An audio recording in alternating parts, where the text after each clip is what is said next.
할렐루야.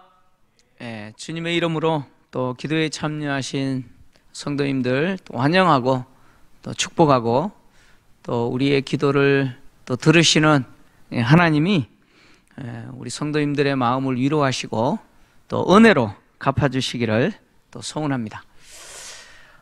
다윗은 지금까지 시편 사무엘하 22장을 통해서 자신의 그 인생의 그 위기 순간마다 생명을 잃을 만한 사망의 위기에 처했을 때 어떻게 하나님이 자신을 구원해 주셨는지, 어떻게 원수를 심판하시고 자기를 건져 주셨는지를 노래했습니다. 그러나 이제 21절부터는 분위기가 완전히 달라집니다. 분위기가 완전히 달라져서 다윗은 하나님 앞에 자신이 완전하다, 깨끗한 자다 이렇게 선언하면서 그런 자신의 완전함과 깨끗함대로 하나님이 갚아주셨다 이렇게 노래하면서 또 뒤에는 그런 하나님이 어떤 분이신지 그 하나님을 노래로 소개합니다. 먼저 21절 25절을 보면 다윗이 이렇게 고백하죠. 21절을 보면 다윗은 뭐라고 지금 이야기하냐면 하나님께서, 여호와께서 내 공의를 따라서 상 주시고 그리고 내 손의 깨끗함을 따라 갚으셨다. 자신은 의롭다는 것이죠. 자신의 의에 따라 하나님이 자신의 의에 따라서 상 주시고 깨끗함을 따라 갚으셨다. 이렇게 21절에 이야기했고, 또 25절을 보면 또 뭐라고 이야기하느냐? 25절을 보면 또 이렇게 이야기합니다. 25절, 여호와께서 자신의 의대로 그의 눈앞에 내 깨끗한 대로 내게 갚으셨다. 여호와께서 내 의대로, 그러니까 다윗이 자기의 의대로, 그리고 또 하나님의 눈앞에서 나의 깨끗함대로 하나님이 갚으셨다.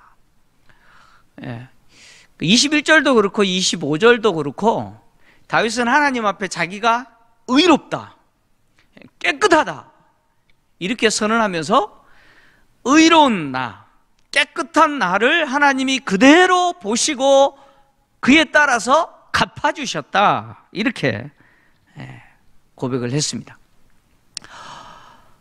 이 두 구절을 언뜻 보면 마치 하나님이 다윗을 구원하셨는데 그 구원의 조건이 뭐였냐? 다윗이 의로웠고 깨끗했기 때문에, 다시 말하면 다윗이 하나님 앞에 완전했고 깨끗했고 의로웠기 때문에 하나님이 구원하셨다.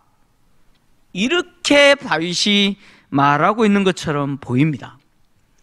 그러니까 다윗을 구원하신 그 구원의 조건이 다윗의 의, 다윗의 깨끗함, 다윗의 완전함이라고, 그래서 다윗은 하나님 앞에 자기가 그렇다, 그리고 하나님이 그의 근거에서 나를 갚으셨다, 구원해 주셨다 이렇게 말하는 것처럼 보입니다. 자, 제가 한번 질문을 던져볼게요. 하나님 앞에 의로운 자가 있습니까? 현장에 또 오신 분들, 하나님 앞에 의로운 자가 있습니까? 하나님 앞에 깨끗한 자 있습니까? 화면을 보시면서 우리 기도에 참여하는 성도님들 한번 대답을 해주십시오. 하나님 앞에 나는 의롭다라고 자신 있게 말할 사람 있습니까? 나 하나님 앞에 깨끗한 사람입니다 말할 사람 있어요? 자, 두 번째 질문. 그러면 다윗은 하나님 앞에 의로운 자입니까? 다윗은 하나님 앞에 깨끗한 자입니까? 현장에 오신 분들, 다윗은 하나님 앞에 의로워요? 깨끗합니까?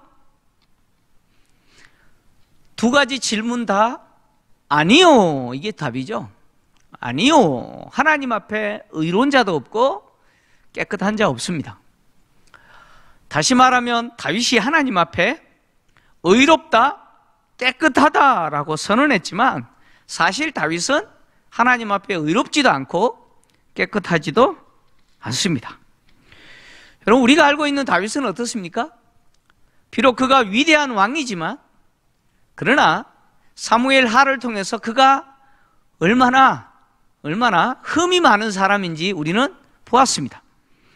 그는 바세바 사건으로 인해서 우리아를 살인하고 간음을 저질렀을 뿐만 아니라 그의 집안이 이 사건으로 인해서 자녀들이 서로 죽이고, 그리고 심지어 압살롬이 반역을 일으키는 이런 충격적인 모습을 우리는 보았습니다.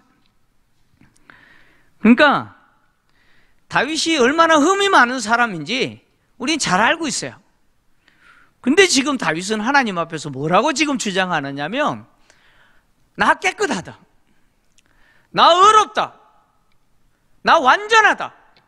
그래서 하나님이 나의 깨끗함, 나의 의로움, 나의 완전함을 보시고 그대로 갚아주셨다, 지금 이렇게 말하거든요. 지금 이 말을 여러분 오해하면 안 됩니다. 다윗이 깨끗해서 의로워서 완전했기 때문에 하나님이 다윗을 구원한 게 아닙니다. 근데 왜 다윗은 이렇게 말합니까? 이유가 있습니다. 이유가 있어요. 다시 말하면 다윗이 왜 하나님 앞에 자기가 완전하다, 깨끗하다, 그리고 의롭다 이렇게 말하느냐? 그것은 다윗이 평생 무엇을 위해서 몸부림쳤는지를 보면 압니다. 평생 다윗이 무엇을 위해서 몸부림쳤는지 그것을 보면 아는데, 그 내용이 바로 22절부터 24절의 내용인데요. 자, 22절부터 24절까지 우리 성도님들 한 목소리로 같이 좀 읽겠습니다. 시작. 이는 내가 여호와의 도를 지키고 악을 행함으로 내 하나님을 떠나지 아니하였으며 그의 모든 법도를 내 앞에 두고 그의 규례를 버리지 아니하였음이로다. 내가 또 그의 앞에 완전하여 스스로 지켜 죄악을 피하였나니. 목사님 앞에 내용과 뭐 다른 바 없는데요. 예, 뭐 22절부터 24절까지 봐도 다윗이 자기 잘났다라고 하는 이야기밖에 안 되는데요.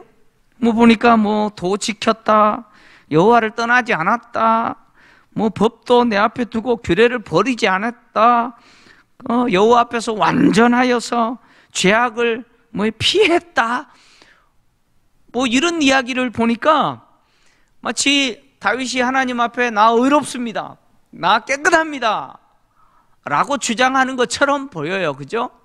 근데 그런 이야기가 아닙니다. 자, 지금 다윗이 22절에 여호와의 도를 지키고 악을 행함으로 내 하나님을 떠나지 않았다라고 하는 이 말은, 자, 여기 여호와의 도라고 하는 말은 하나님이 제시하신 삶의 방식입니다. 이 도라고 하는 것은 길이잖아요. 네. 하나님이 제시하신 그 삶의 방식을 버리지 않았다는 것이죠. 그것을 평생 추구하면서 살았다는 것이죠. 이 말은 무슨 뜻이냐면 다윗은 자기가 자기의 주인이 아니라는 걸 알았다는 거죠. 다윗은 자신이 자신의 인생의 주인이라고 생각하지 않았다, 그런 이야기입니다. 다윗은 하나님이 자신의 인생의 주인이라고 늘 생각했어요. 그래서 하나님이 자신의 인생의 주인이시기 때문에, 자신의 존재와 자신의 전 인생이 주인이시기 때문에 하나님이 제시하신 그 삶의 방식, 그 방식대로 살려고, 그 방식을 따라 살려고 평생 몸부림쳤다는 것이죠. 그러면 하나님이 제시하신 삶의 방식이 뭐냐? 바로 아래에 있는 바로 법도와 규례죠. 이 법도와 규례를 지켜 행하면서 산 것이죠.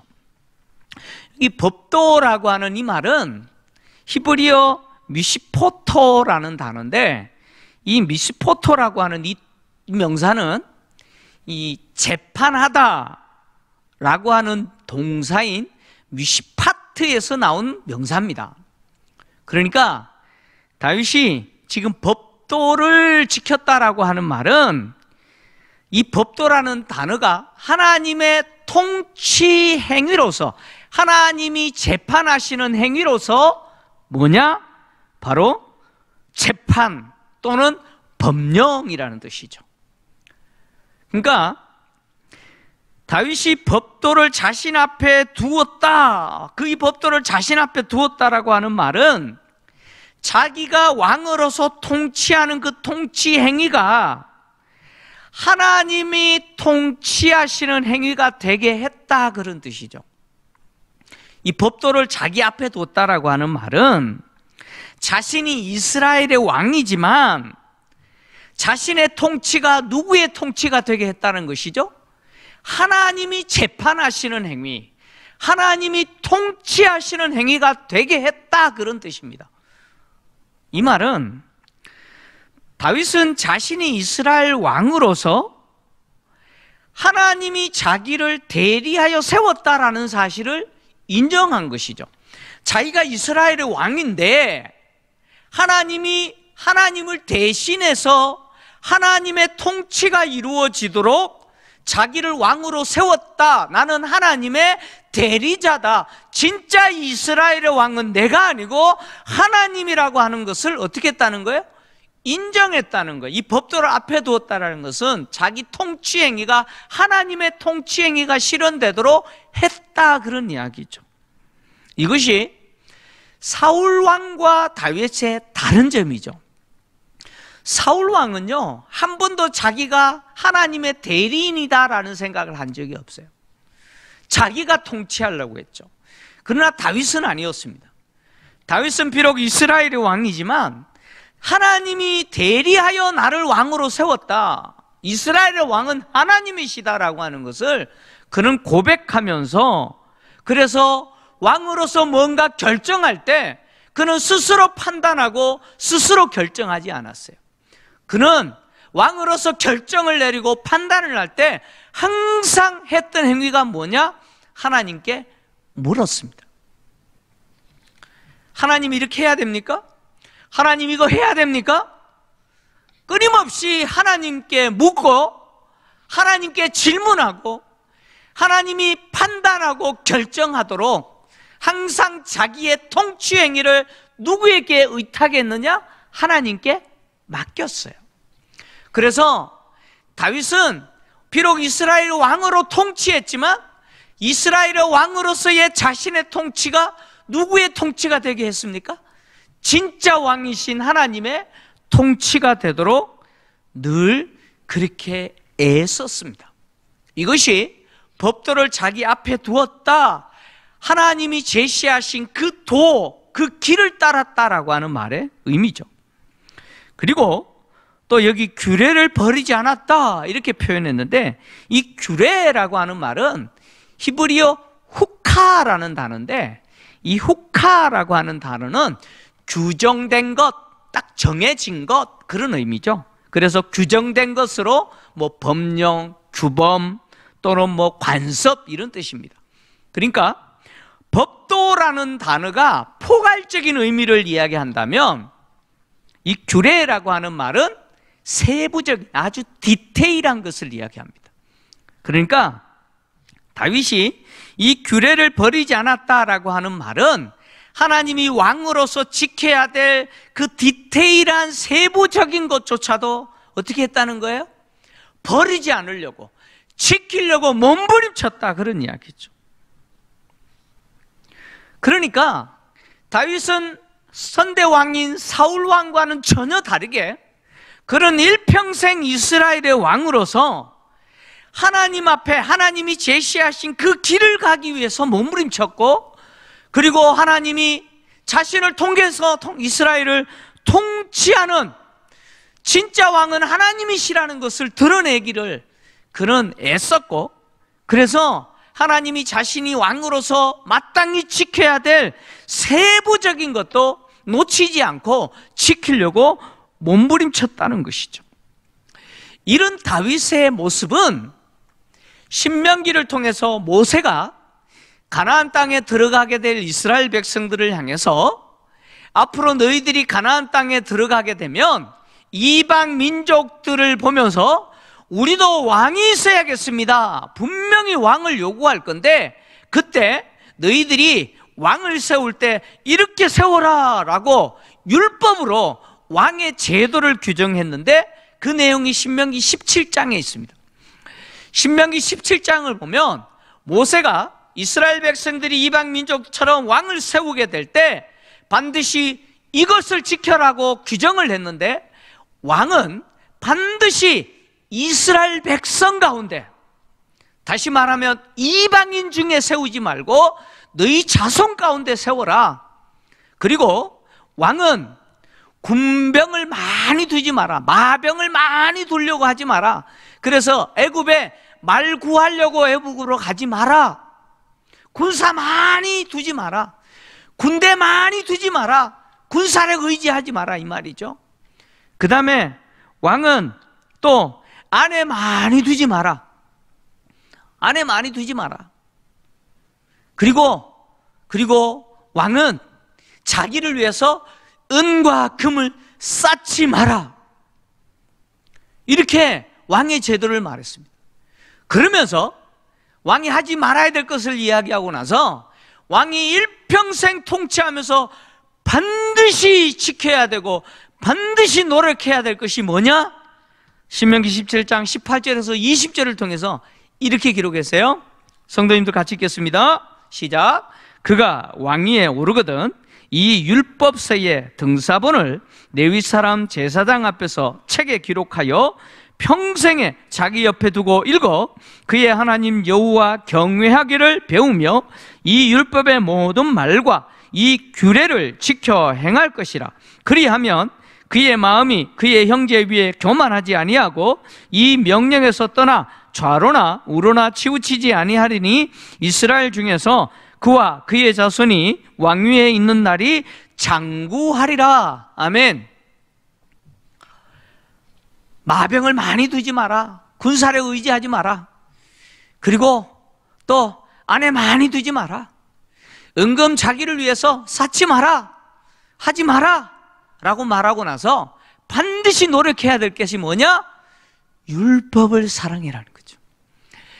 하나님이 주신 이 율법, 법도와 규례를 지켜 행하는 것을 사랑하고 그것을 평생 최선을 다해서 노력해라. 자기 옆에 두고 이 율법의 말씀을 복사하여서 자기 옆에 두고 그것을 읽고 지켜 행해라.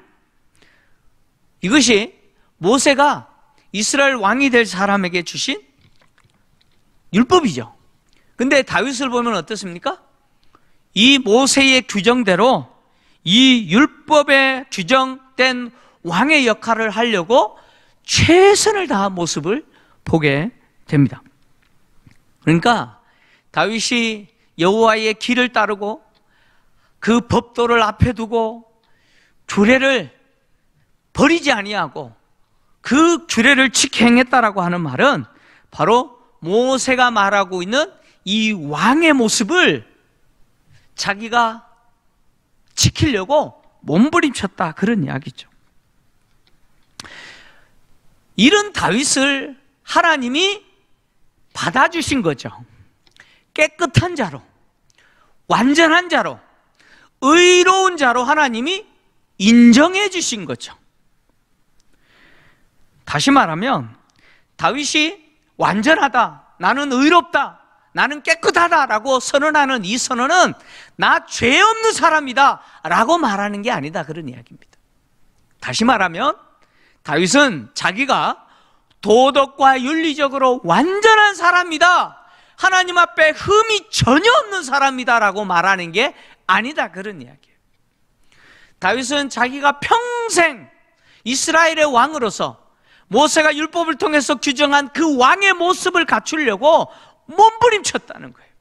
그런 다윗을 하나님이 받아주셨다는 거예요. 인정해 주셨다는 거예요. 그래서 그 흠이 많고 그 못난 다윗을 하나님이 인정하셔서 의롭다 선언하시고 깨끗하다, 너 완전하다라고 하나님이 인정해 주신 거죠. 다시 말하면 하나님과 관계가 바르게 되어 있다, 그런 이야기예요. 여기 의롭다, 깨끗하다, 완전하다라는 표현은 다르게 이야기하면 하나님과 바른 관계에 있다, 그런 이야기입니다. 우리가 알다시피 다윗이 얼마나 참 연약한 사람이었습니까? 그가 얼마나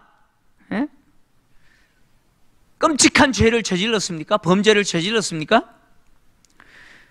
그는 비록 이렇게 연약한 인간이었지만, 그래서 실수하고 넘어지고 그랬지만, 그럼에도 불구하고 하나님이 자신에게 주신 이 법도, 이 규례, 이거 지키려고 몸부림치다 보니까 뭐예요? 다시 하나님과 관계가 회복될 수 있었던 거죠.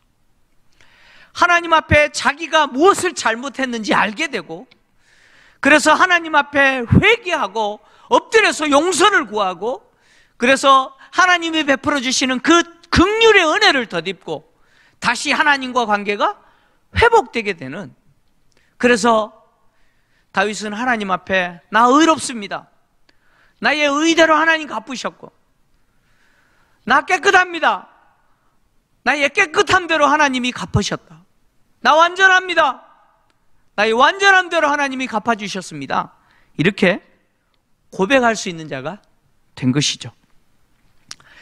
다윗이 죄가 없다는 이야기가 아니에요. 다윗은 흠이 없는 무결한 사람이다라는 뜻이 아닙니다.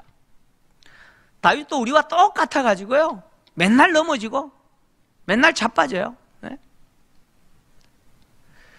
오늘 본문의 내용을 오해하면 마치 다윗이 깨끗하기 때문에 하나님이 그 깨끗한 대로 구원해 주셨다, 이렇게 오해할 수 있어요. 그래서 어떤 학자는 이 사무엘하 22장의 이 시는 다윗이 바세바와 범죄 저지르기 전에 기록한 거다, 이렇게 말하는 학자도 있는데, 그렇게 볼 필요 없어요. 그럼 다윗이 바세바와 범죄 안 저질렀다고 하나님 앞에 깨끗한 자입니까? 하나님 앞에 완전한 자입니까? 아니죠. 아닙니다. 하나님이 그런 다윗을 받아주셨기 때문이죠. 인정해 주셨기 때문에 그런 거죠. 죄가 없는 자가 아니라 하나님이 의롭다고 인정해 주셨기 때문에 다윗이 이렇게 선언할 수 있는 것이죠. 다윗이 자기가 의롭다, 깨끗하다, 완전하라고 선언할 수 있었던 이유가 다윗 자신에게 있는 것이 아니라 하나님이 주신 은혜다라고 하는 사실은 21절에 있는 공의라고 하는 이 단어를 통해서도 확인할 수 있습니다. 오늘 본문 21절을 보시면요, 자, 21절을 보시면 뭐라고 기록하고 있냐면, 다윗이 이렇게 고백했어요. 여호와께서 내 공의를 따라 상 주시며 내 손의 깨끗함을 따라 갚으셨으니, 이렇게 표현했는데, 여기 공의라고 하는 단어 나오죠. 이 공의라고 하는 단어가 히브리어 체다카라는 단어입니다. 이 체다카라고 하는 이 단어인데, 이 단어가 언제 등장하느냐? 창세기 15장에 제일 먼저 등장하는데, 하나님이 아브라함을 의로 여겼다, 아브라함의 믿음을 의로 여기셨다라고 했을 때 바로 그 의라고 하는 단어가 체다카라는 단어입니다. 창세기 15장 6절인데요. 자, 창세기 15장 6절을 보면, 아브라함이 여호와를 믿으니 여호와께서 이를 그의 의로 여기시고 라고 했을 때, 이 의라는 말이 바로 21절의 공의라고 하는 바로 체다카라는 똑같은 동일한 단어입니다. 그러니까 이게 무슨 이야기냐면, 아브라함이 하나님이 갈대아 우르에서 부르셔서 가나안 땅까지 오게 하셨어요. 가나안 땅까지 왔다가 이제 기근이 있어가지고 애굽 내려갔다가 사라 뺏겼다가 다시 찾아가지고 다시 돌아왔잖아요. 가나안 땅에 다시 돌아온 이후에 아무리 생각해도 하나님이 자식 안 줄 것처럼 보이거든요. 그래서 아브라함이 하나님께 데모합니다. 뭐라고 데모하느냐? 나의 상속자는 내 집에 있는 이 다메섹 엘리에셀, 종이죠. 이 엘리에셀이 내 상속자입니다. 뭐 하나님 주실 수 없는 자녀 뭘 주신다고 그러십니까? 그냥 이 다메섹 사람 이 엘리에셀이 내 상속자, 내가 삼겠습니다 라고 했어요. 그랬더니 하나님이 야 잠깐 좀 나와봐라. 그래가지고 하나님이 아브라함을 그 밤에 밖으로 불러내세요. 여러분, 지금은 우리가 판을 봐도 뭐 안 보이잖아요. 예, 기껏 해봐야 달밖에 안 보이는데 그 시대에 여러분 정말 하늘 쳐다보면요 기가 막히죠. 예, 여러분 아프리카나 저 몽골이나 가서 하늘 쳐다보면 기가 막힌 거. 예, 저는 어릴 때 그런 은하수를 보고 자랐습니다. 예, 하늘에 빈틈없이 가득 차 있는 그 헤아릴 수 없는 별들을 보여주시면서 하나님이 뭐라고 약속하시느냐? 네 자손이 이와 같을 것이다 라고 약속해요. 시청각 교육하는 거죠.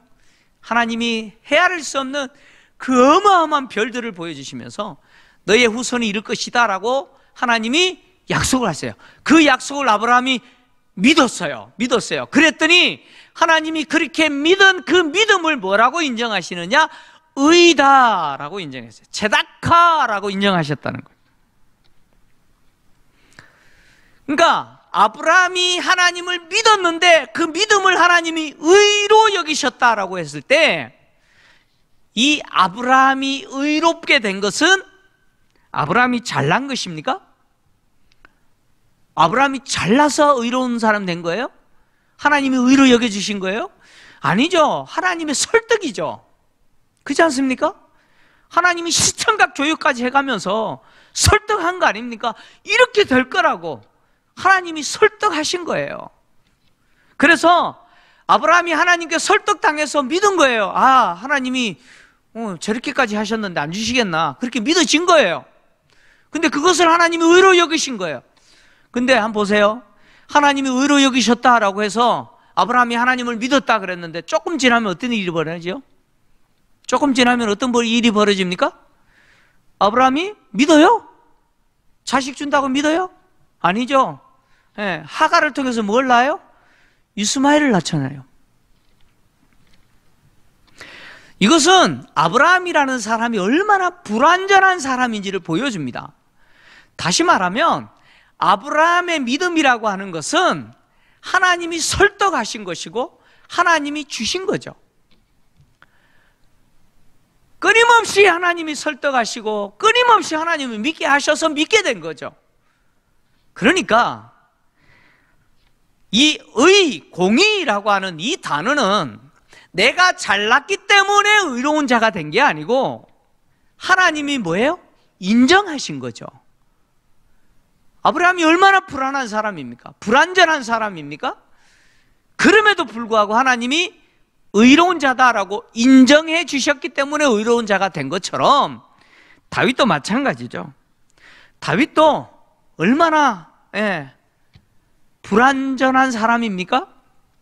얼마나 연약한 사람입니까? 얼마나 심각한 잘못을 저지른 자입니까? 그럼에도 불구하고 하나님이 인정해 주신 거예요. 의롭다라고 인정해 주신 거죠. 그래서 다윗이 뭐라고 고백했느냐? 자신의 공의대로 갚으시고 깨끗한 대로 갚으셨다 이렇게 이야기한 거죠. 하나님이 다윗에게 그렇게 해 주신 거예요. 그래서 오늘 26절, 27절을 보면 다윗이 하나님은 이런 분입니다 라고 소개하고 있는데 하나님은 어떤 분이냐? 자신의 의를 따라 깨끗함을 따라 갚으시는 그 하나님은 자비한 자에게는 자비를 나타내시고 완전한 자에게는 완전함을 보이시고 깨끗한 자에게는 깨끗함을 보이시는 분, 사악한 자에게는 거스름을 보이시는 분이 하나님이시다 이렇게 표현했어요. 자, 하나님은 어떤 분이냐고요? 하나님은 어떤 분이에요? 자비한 자에게는 자비하심을 나타내시고 그리고 완전한 자에게는 완전함을 보이시고 깨끗한 자에게는 깨끗함을 보이시고 사악한 자에게는 거스름을 보이시는 분이 하나님이시다 이렇게 고백했어요. 이 고백을 오해하면 안 됩니다.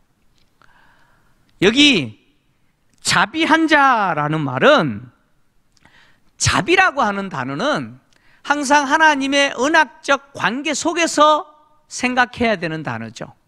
하나님의 자비는 하나님이 언약을 맺으신 이스라엘 백성들에게 그 언약적 관계 속에서 주신 은혜가 뭡니까? 자비죠.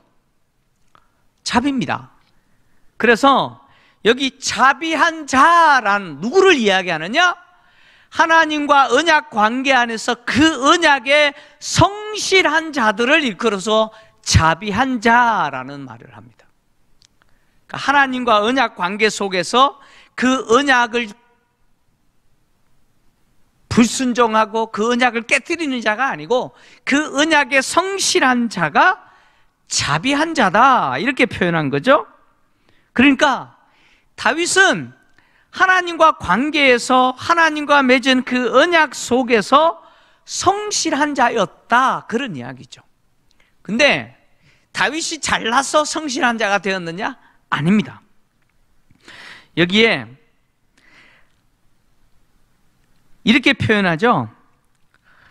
자비한 자에게 자비를 나타내시고 라고 하는 이 말은 문법적으로 직역하면 무슨 뜻이냐면 하나님이 함께 하신 자에게 하나님이 스스로 자비를 나타내시고, 이런 뜻입니다.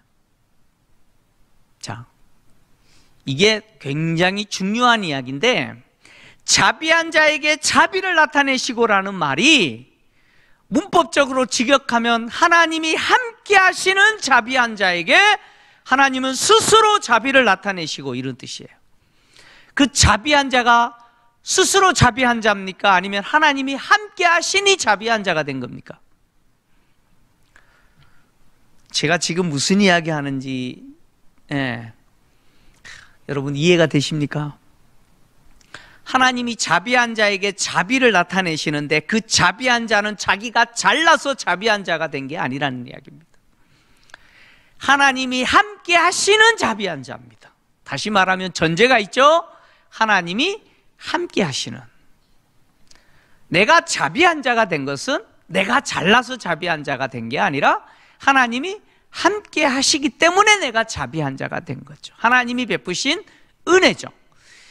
이런 자비한 자에게 하나님은 스스로 자비를 나타냈어요.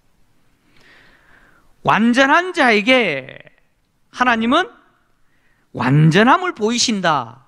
여기 완전한 자라고 하는 말은 무슨 뜻이냐면 용사처럼 죄와 싸워서 흠이 없는 자, 이런 뜻입니다.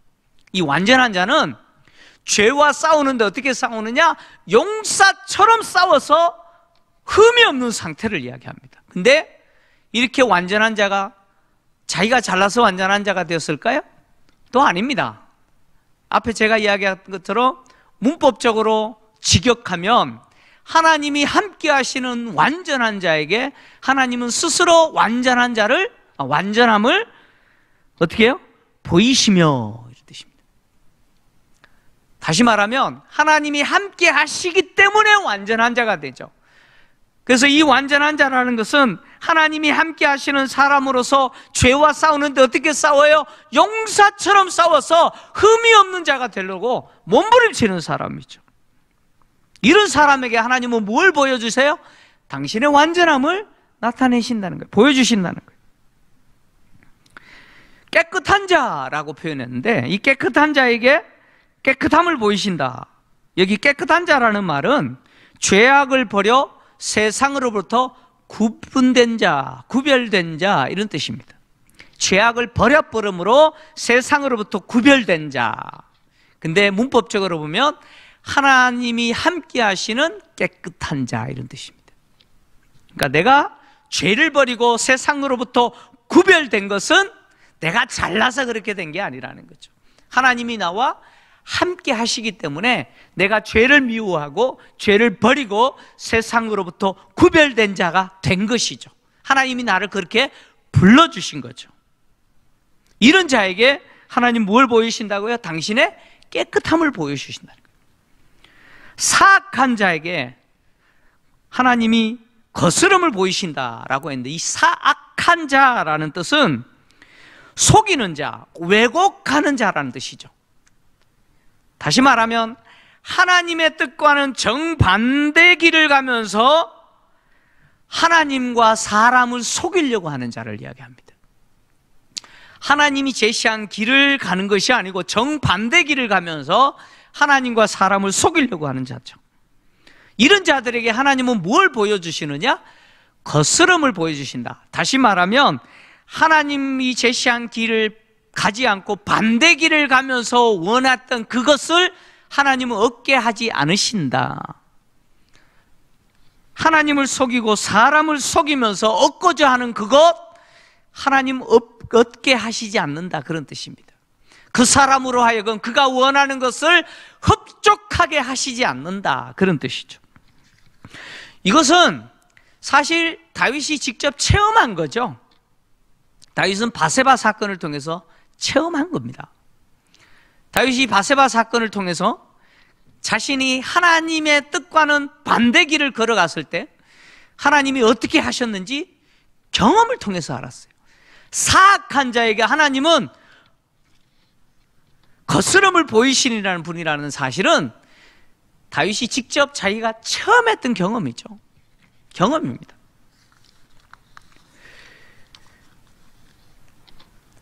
인간은 하나님 앞에서 결코 자기가 완전하다, 깨끗하다, 의롭다라고 선언할 수 없죠. 그럴 인간은 없습니다. 여러분, 도찐개찐이라는 말 있죠?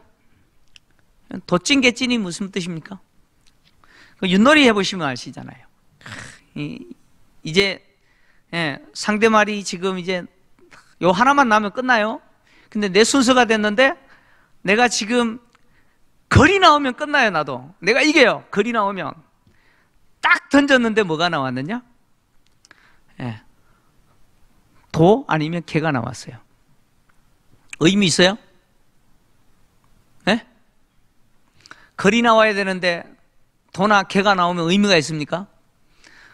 도 나온들 무슨 소용이 있고 개 나온들 무슨 소용이 있습니까? 그게 그거다, 그런 이야기입니다. 도찐개찐이라는 말은 그거나 똑같다, 그런 이야기죠. 여러분, 인간은 다 똑같아요. 도찐개찐입니다. 하나님 앞에서 인간은 다 똑같은 존재. 정도의 차이가 있는지 몰라도 별반 다르지 않습니다. 이런 인간에게 하나님이 기대하시는 것은 뭐냐? 완전해라. 우리가 어떻게 완전합니까? 깨끗해라. 내가 너희들이 깨끗하면 내가 구원해 주겠다. 너희들이 의로워지면 내가 구원해 주겠다. 너희들이 완전하면 내가 건져 주겠다. 여러분, 누가 구원을 받습니까? 아무도 없습니다. 하나님이 정말 우리에게 기대하시는 것은 뭐냐면 다윗이 평생 몸부림쳤던 거죠. 바로 하나님이 제시하신 그 삶의 길, 그 여호와의 도를 따르는 거죠. 다시 말하면 하나님과 바른 관계 맺으려고 몸부림치는 거예요. 우리는 연약합니다. 우리는 어차피 넘어지고 실수하고 그래요. 그럼에도 불구하고 우리가 다시 일어설 수 있는 이유가 뭡니까? 하나님과 바른 관계 맺어야 된다라고 하는 이 사실을 내가 붙들고 있기 때문이죠. 다시 말하면 나는 하나님의 자녀야. 나는 하나님이 제시하신 그 삶의 길을 따라야 돼 라고 하는 것을 내가 붙잡고 있으면 때로는 내가 연약하고 내가 부족해서 쓰러지기도 하고 미끄러지기도 하고 그래요. 실수하기도 하고. 그러나 그때 누가 나와 함께 하세요? 하나님이 나와 함께 하시니 내가 다시 일어날 수 있는 거예요. 다시 일어설 수 있는 거예요. 삐뚤어진 하나님과의 관계를 다시 회복시킬 수 있는 것이죠. 그래서 우리가 평생 애쓰고 노력해야 되는 게 뭐냐면 하나님과 바른 관계 맺으려고 하는 몸부림이죠. 오늘 다윗이 그랬다는 거예요. 다윗이 의롭기 때문에 의롭다, 깨끗하기 때문에 깨끗하다, 완전하기 때문에 내가 완전하다라고 말한 게 아닙니다. 하나님이 그것을 인정해 주셨기 때문에 그렇게 선언할 수 있었던 것이죠. 우리가 평생 노력하고 애쓰고 수고하고 그리고 늘 놓치지 말아야 되는 게 뭐냐면 하나님과 바른 관계입니다. 그리고 하나님은 항상 하나님과 바른 관계 맺으려고 몸부림치면서 혹 미끄러지고 넘어졌다 할지라도 그 자리에서 다시 하나님 바라보면서 하나님 앞에 엎드리고 긍휼을 구하는 자에게 하나님 뭘 주세요? 하나님의 자비 은혜를 베푸시죠. 그래서 28절에 다윗이 뭐라고 표현했나요? 다윗이 이렇게 표현했죠. 주께서 곤고한 백성은 구원하시고 교만한 자를 살피사 낮추신다고 했어요. 하나님이 찾으는 사람은 잘난 체 하는 사람이 아니죠. 하나님이 찾으시는 사람은 주여 나는 죄인입니다. 나는 부족합니다. 나는 아무것도 아닙니다. 나는 스스로 아무것도 할 수 없는 사람입니다. 주여 나를 불쌍히 여기시고 주여 나를 세워주십시오. 끊임없이 하나님께 긍휼을 구하고 하나님의 자비를 구하는 그 사람에게 하나님 무슨 은혜를 주세요? 완전함과 깨끗함과 의로움의 은혜를 주신다, 그런 이야기입니다. 오늘 기도하는 저와 여러분에게 오늘 이 말씀이 평생 우리의 삶에 있어서 내가 붙들고 내가 집중하고 그리고 내가 하나님과 관계 속에서 끊임없이 기도할 때마다 외치는 우리의 모습, 우리의 기도 제목이 되기를 주의 이름으로 축원합니다.